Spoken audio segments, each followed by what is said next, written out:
television programme.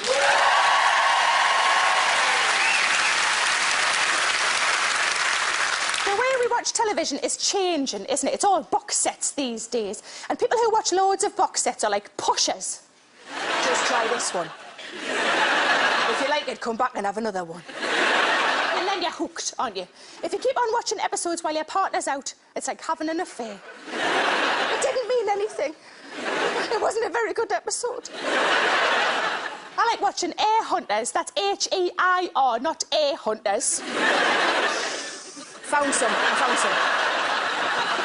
After someone's died, they're trying to find if they have any living relatives to give their belongings to. It's very sad. And quite depressing if you're watching it on your own. That's why I've got a cat. That way I'm never alone. And if I die, there'd be nobody to find anyway. Nom nom, mew. Tash in the Attic deserves some spin-offs, didn't it? Tom Selleck is the new lodger. Tash in the Attic. Do you want to see our new toilet? Slash in the Attic. I've been having rough sex with the new lodger. Rash in the Attic.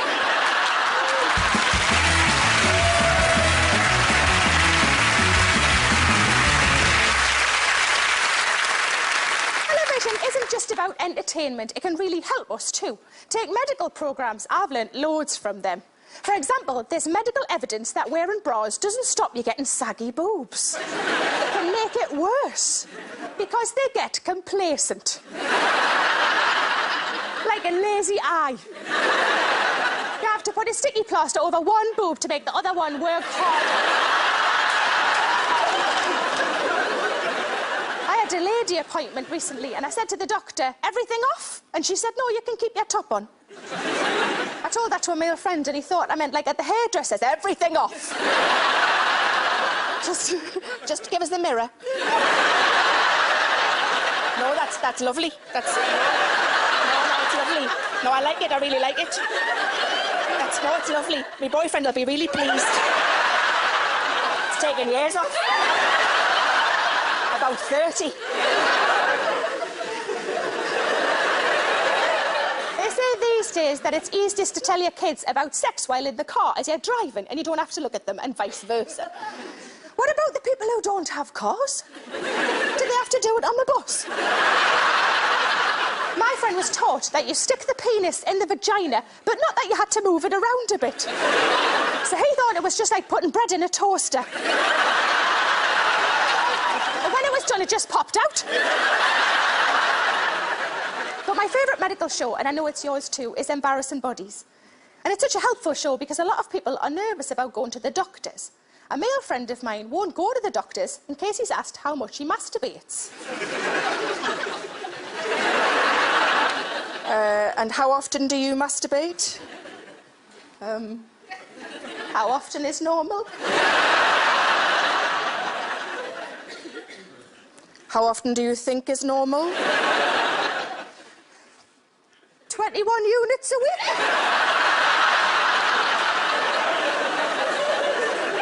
That's drinking. 5 times a day. That's fruit. It's not like that for women. We can have it as often as we like broccoli, no points.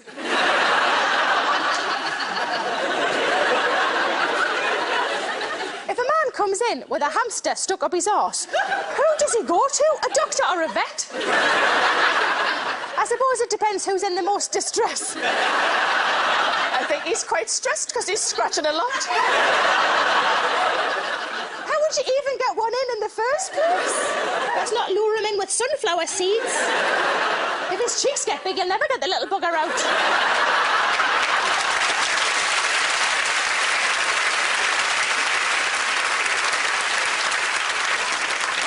I love Embarrassing Bodies live from the clinic, where people Skype in with their ailments. It's like chat roulette with cocks. So it's like chat roulette. I love on the live shows when one of the doctors is talking to a patient via Skype and says, OK, Brian, can we take a look?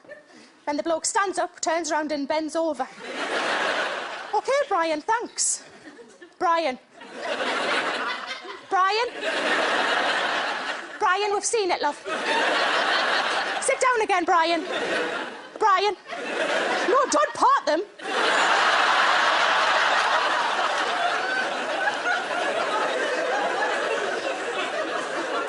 I saw one episode where a really pretty young girl came up on the screen with the biggest knockers you've ever seen. You know, the size where even men would say, oh, they must hurt.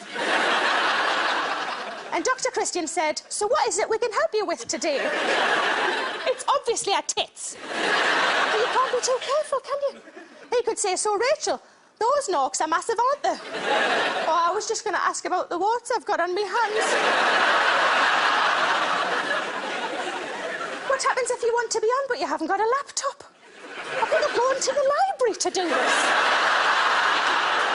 Just in the background, there's a woman just putting books away.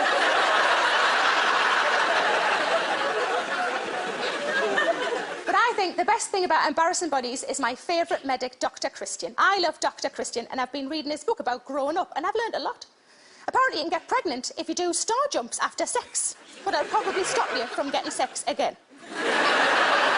What could be better than reading Dr. Christian's book? That's right, a personal consultation with the man himself. Please welcome Dr. Christian Jessen.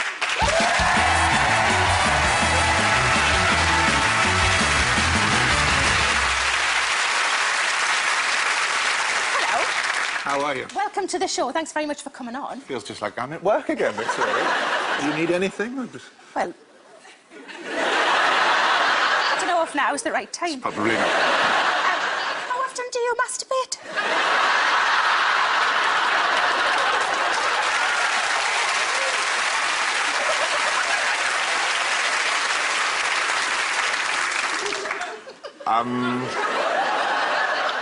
About 21 units. Good answer.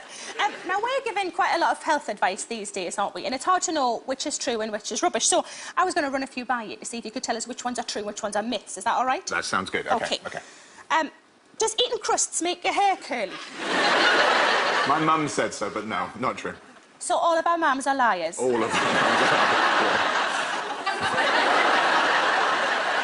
Is it true that you feed a cold and feed a fever? No, that's nonsense.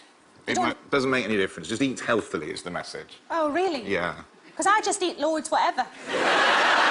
So eat healthily? Eat healthily. Loads. Can I eat loads of healthy things like, you know, like biscuits with raisins in? It's one of your 5 a day. It's fine by me. Yeah, Really? yeah. Shut up. It is. Garibaldis are one of your 5 a day? A handful of raisins is one, so enough Garibaldis. Garibaldis is one of your 5 a day? I'm sure I'm now going to get a complaint letter for saying that, but... Not from me, you won't. No. Now, you know the rule about eating food off the floor, the 2-day rule? If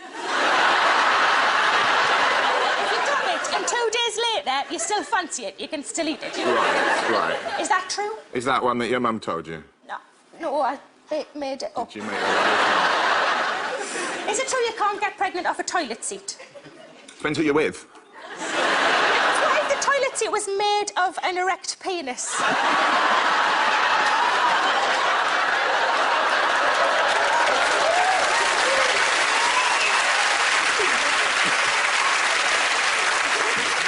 As I said, depends who you're with, really, doesn't it? So it's still possible, then? If it was an erect...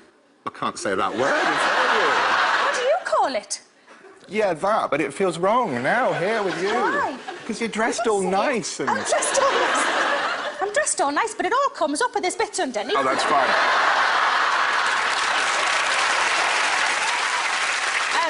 Have you ever had any celebrity patients? I have, but I couldn't possibly tell you who, as you well know, because... Oh, OK. Well, what if you just, like, whispered it into me mic?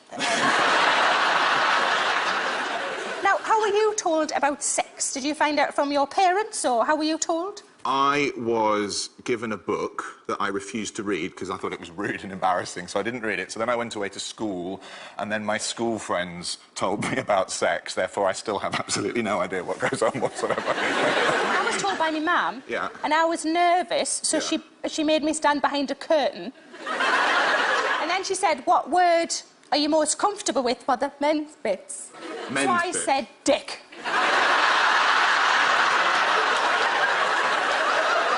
That is true. Now, I've read your whole book. It's very good. But there's nothing in it about sex being wrong. No. Is this going back to Mother again? Do you not think it is? No, I quite like sex, actually. Ooh. Yeah, don't you? Sometimes. Yeah. So I just want to bath in a book. Now,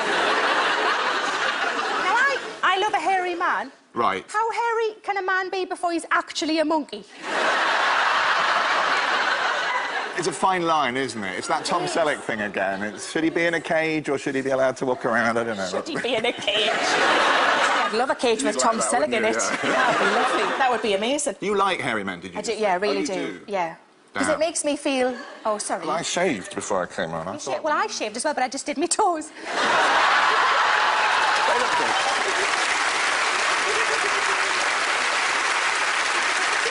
Have you ever taken a picture of anybody's bits just because you like the colour? Do you know, well, that's no good on a cock, but it would look lovely in my hallway.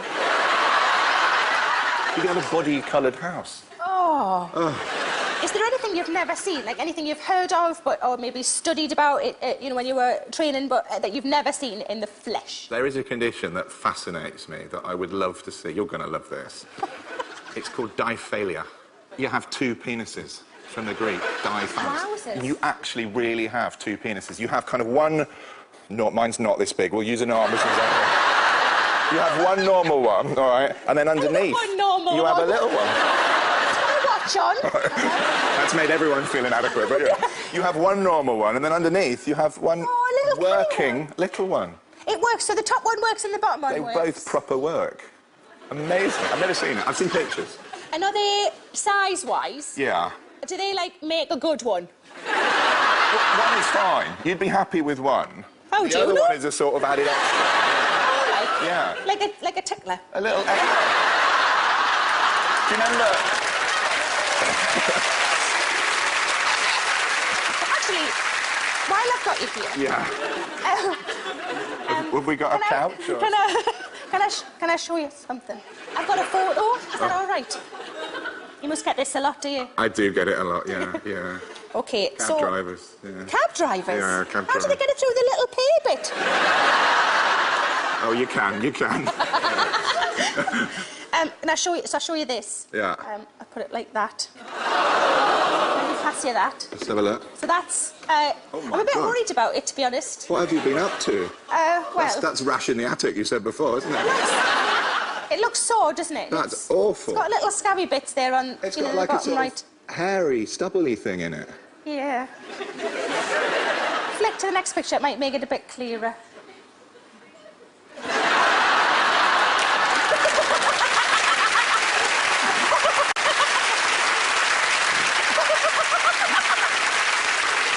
Does it look like I've got a stuffed crust? I'm still not eating it.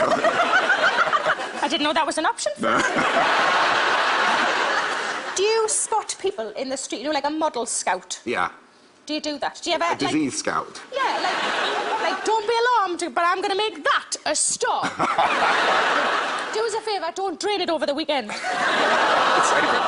Well, you have this conundrum where, like, I'm on the tube and you see something and you think, oh, I wonder if they know about that. And then you think, should I tell them? Would you like that, or is that not right? It depends. If you're doing it in a loud voice on a packed tube or train... Probably not, then. No, but if you sort of went, oh, yeah. Is that not even more scary if someone... No, with you, because you've got such a nice face. I think it'll be all right. So would you be happy for a doctor to come up to you out of the blue and go, look, I've just spotted you've got this thing and I think it's this. Would you be happy with that or not? Yeah. Oh, unanimous. Oh, everybody. Right, I will. So, now everybody's all a bit nervous on the way out. Just... It's going to be standing at the door going, you, this way. It's going to be like X Factor, isn't it? All the people in this room, you're going through to boot camp. All the people in this room, something wrong. Well, thank you very much for coming on the show. You've been an absolute joy. Ladies and gentlemen, Dr. Christian Jessen.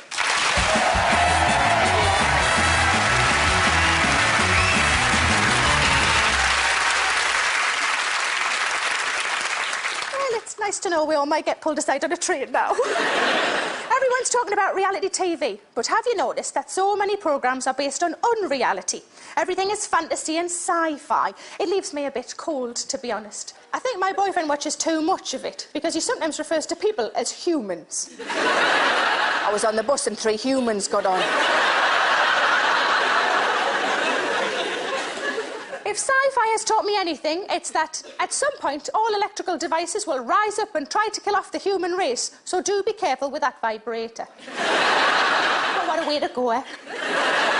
Humans are completely sexually compatible with aliens. It's never, right, I've got a knob, what have you got? Oh, a mincer. Doctor Who never tries to fix something with his sonic screwdriver, only to stop and say, oh, shit, it's a Phillips.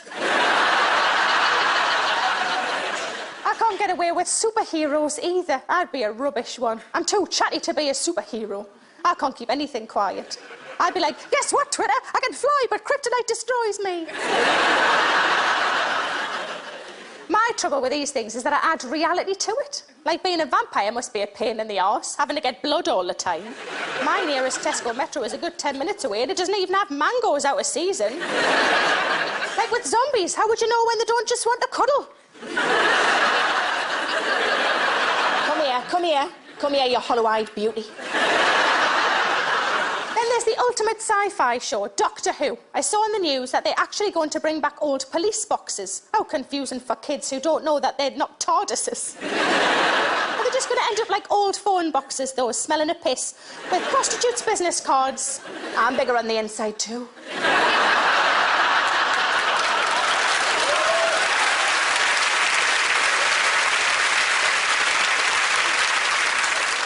To take in when watching sci-fi and fantasy programmes. My boyfriend can remember all of the bizarre character names in the shows he watches, such as Daenerys Targaryen in Game of Thrones. Yeah, whenever we go around to his friend's house, I have to go, his wife's name is Catherine. 4 years we've known them. I asked my boyfriend what it was about, and he said it's a story about a woman with 3 dragons. I thought, what, Hilary Devey? I now know that character's full name is Daenerys Stormborn of House Targaryen, Queen of the Andals and the First Men, Khaleesi of the Great Grass Sea, Breaker of Chains and Mother of Dragons, which is also known as Dany for short. Everyone in Game of Thrones has names like that. If I was a character in it, I'd be Sarah Millican, Mother of Kittens, Enjoyer of Long Baths and Vanquisher of Biscuits. If you haven't seen Game of Thrones, everyone's medieval and you never know if they're going to fight or have sex. Basically, it's Geordie Shore with capes. When I first heard of it, I thought it was a quiz show like Wheel of Fortune. Game of Thrones! I expected to see Bradley Walsh telling a contestant, you've landed on a penalty square. Do you want to commit incest with your sister or behead your dad? And don't get me started on dragons. There's a sentence I never expected to say. My fella said, did you know that a newborn dragon is only the size of our cat? No, I didn't know that, because they don't exist.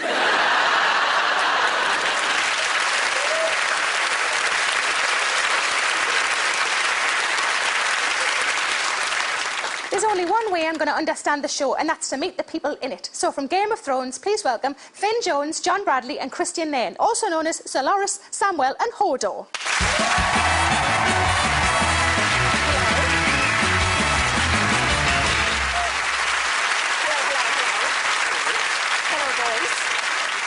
Look lovely. This is just day wear, is it? Thanks, babe, yeah.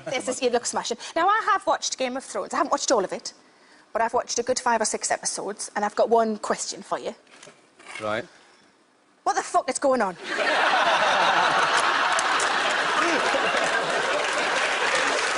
So can any of you sum it up like that, just like in a couple of sentences? Oh, boobs. Lots of boobs. Lots of boobs? Yeah. OK. Death. Boobs and death. Yeah.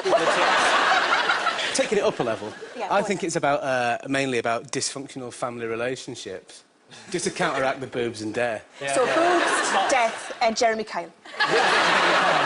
That's enough. Now, tell me, who are the goodies and who are the baddies? Oh, it's hard to say, isn't it? Yeah, I think that's the problem some people have. The baddies and the goodies aren't clearly defined. Are you all goodies or baddies, do you know? I think I'm a goodie. I think you're a goodie? Yeah, Hoda's a goodie. Certainly a goodie. Oh, yeah, we're all goodies. So you don't know which ones are goodies or baddies, but you're determined to be goodies. So, Christian, your character only ever says Hodor, so yes. they've assumed that that's his name. It's not really his name. His real name is Walder. It's a bit of a mystery why he is a bit brain damaged, but that's putting it mildly. OK. You can only just say one word, which is great for learning lines. That is. You must have to put a lot of effort into that and a lot of emotion. Tremendous like amount a of happy Shakespearean Hodor Or a sad hoarder. Yeah, or a it's a sexually frustrated hoarder. That's 99%. That's 99% of them. Yeah. Boobs and death, that's what it's all about. So, Hodor is a giant. Yes. How did you get the part? Well. Oh, like that.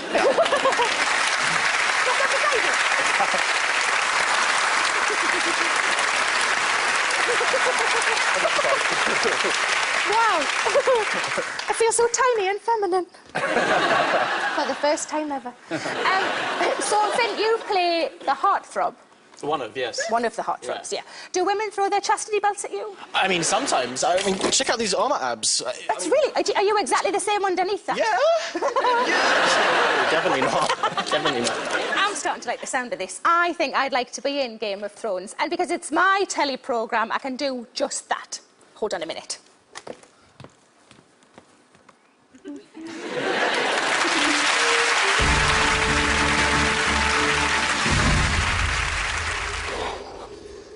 Our enemies gather strength, Samuel.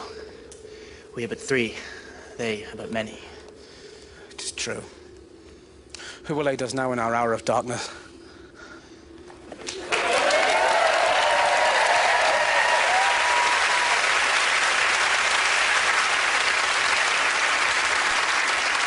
It is the beautiful, if not stockier than I remember, Mother of Dragons.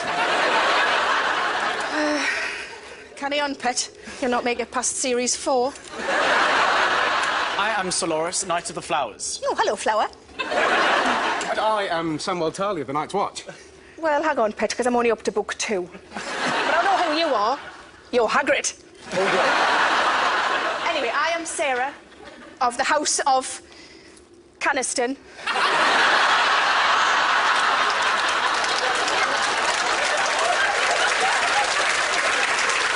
Bearer of the burning and the itching. Come to your aid with my mighty fire-breathing dragon. We are doomed, but we will not depart this realm without a fight. To arms! To arms! We've all got 2 arms, pet, but what's your point? This is my point. Ooh. My sword, Forehammer. Ooh. And this, my sword, Steel Tongue. Oh. Well, while we're all doing it, these are my trusty blades. Kitchen Devils.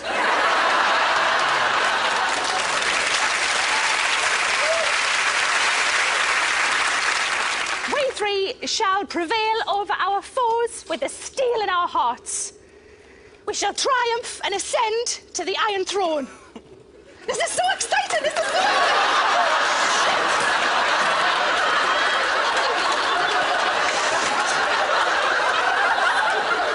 I forgot I was holding them. I never liked them anyway. Oh, don't start talking, Flower. I liked you better the way you were. So, are you all in proportion?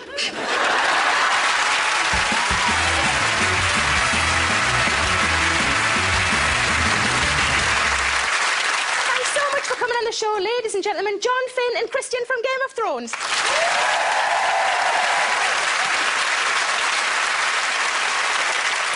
Unfortunately, we didn't have time to talk about The Walking Dead, or as it's more commonly known, The Antiques Roadshow. We didn't talk about 24 hours in A&E, which is basically a normal waiting time. I couldn't talk about Doctors, I haven't seen it, I can't get past the receptionist.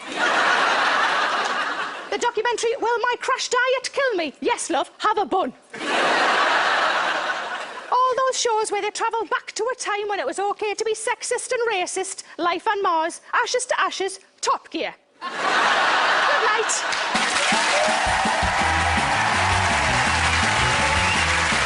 From Brighton, there's Folk Pop with Passenger, and MGMT perform on Later Live with Jules Holland next. Over on BBC 3 now, Nick Grinshaw brings life's little annoyances to the fore in Sweat the Small Stuff.